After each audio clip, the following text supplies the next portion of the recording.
नमस्कार दोस्तों, आज हम सुनेंगे कहानी इंसानियत। तो आइए सुनते हैं इस कहानी को।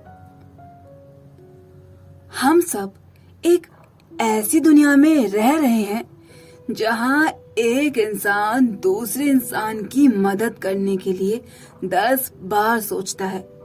वहीं दूसरी तरफ हमारे समाज में ऐसे भी लोग होते हैं जहां दूसरों की मदद करने से पहले एक बार भी नहीं सोचते।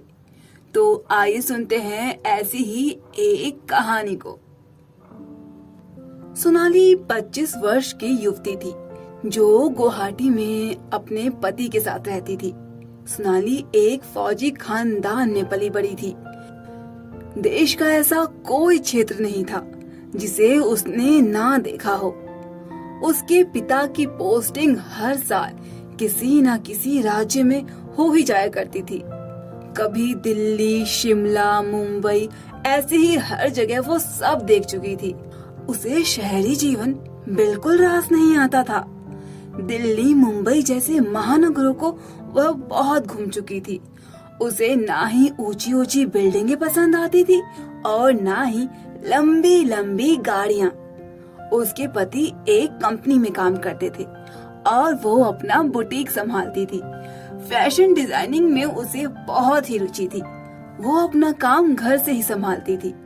सोनाली के घर के सामने एक बहुत बड़ा बगीचा था जिसमें अलग अलग तरह के पंछी रोज सुबह आकर अपनी सुरीली आवाज से सबको उठाते थे।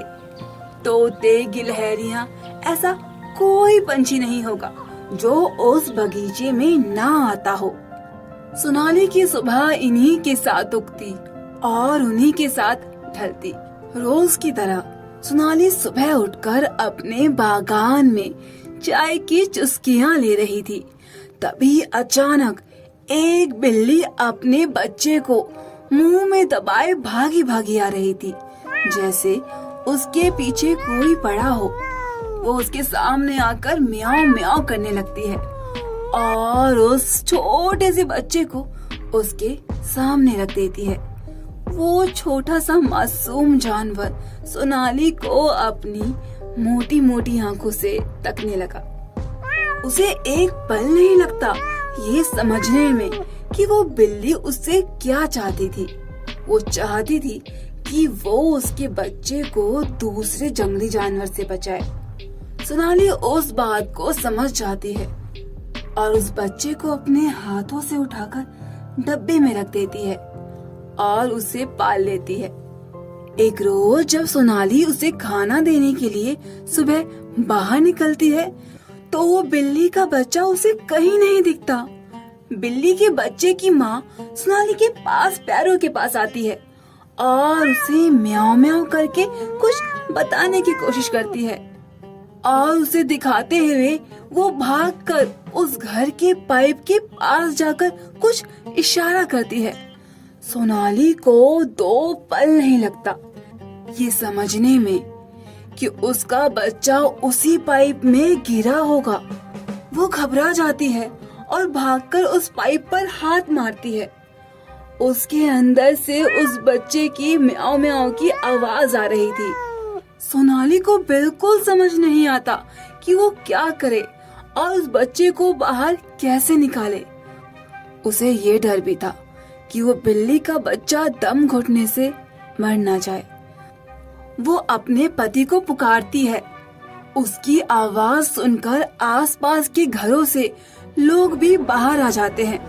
सोनाली सबसे पूछती है कि कैसे उस बच्चे को बाहर निकाला जाए।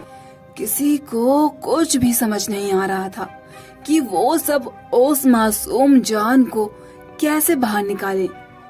बिल्ली के बच्चे की माँ उदास मन से जमीन पर लेट जाती है और रुआसा सी हो जाती है। देखते ही देखते आधा घंटा बीत जाता है। किसी को समझ नहीं आ रहा था कि वो कैसे उस मासूम जान को बाहर निकाले। बिल्ली के बच्चे की माँ उदास मन से जमीन पर लेट जाती है और रुआसा सी हो जाती है। देखते ही देखते आधा घंटा बीत जाता है और सारे पड़ोसी अपने अपने घर चले जाते हैं। सोनाली भी उदास हो जाती है।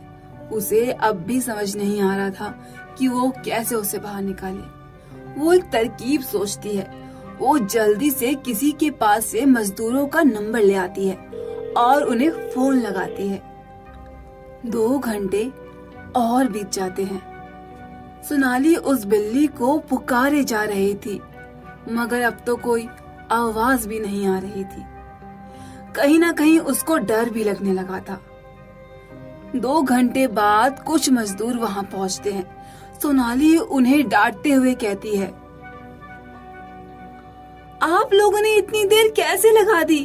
अब जल्दी करो, इसमें एक बिल्ली का बच्चा सुबह से फंसा है, कहीं उसे कुछ हो ना जाए। मजदूर सोनाली को एक पल के लिए तो घूर घूर के देखने लगते हैं, फिर कहते हैं, मैडम, इस पाइप को तो हम तोड़ देंगे, मगर पूरे 1000 रुपए लगेंगे। सोनाली कहती है, पहले पाइप तोड़कर उसे बाहर निकालो, पैसों की चिंता मत करो। काम वाले बड़े सावधानी से उस पाइप को तोड़ने लगते हैं। एक हथौड़ा मारते ही वो पाइप झटके से टूट जाता है, मगर पानी के अलावा उसमें से कुछ भी बाहर नहीं आता। बिल्ली के बच्चे की माँ उस पाइप को इस आस में देख रही थी कि उसमें से उसका बच्चा बाहर आएगा। एक मजदूर बोलता है, मैडम जी, लगता है वो इसी पाइप से नाली में बह गया। यह सुनकर सोनाली का मन उदास हो जाता है और वो बिल्ली भी रुआसा सी हो जाती है, जैसे उसको भी उस बात का मतलब समझ आ रहा हो।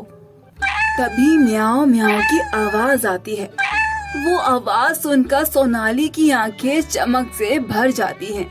वो छत की तरफ देखती है। वहाँ वो मासूम सी जान अपनी मोटी मोटी आंखों से नीचे तक रहा था। सोनाली दौड़कर छत की तरफ भागती है और उस मासूम सी जान को अपने सीने से चिपका लेती है और नीचे ले आती है और उसकी माँ को सौंप देती है। सारे लोग मुस्कुरा रहे होते हैं। काम वाले बोलते हैं, मैडम जी, आपने तो फालतू में ही पाइप तोड़वा दिया। सुनैना उनसे कुछ नहीं कहती। वो घर में जाकर 1000 रुपए लाती है और उन काम वालों को दे देती है।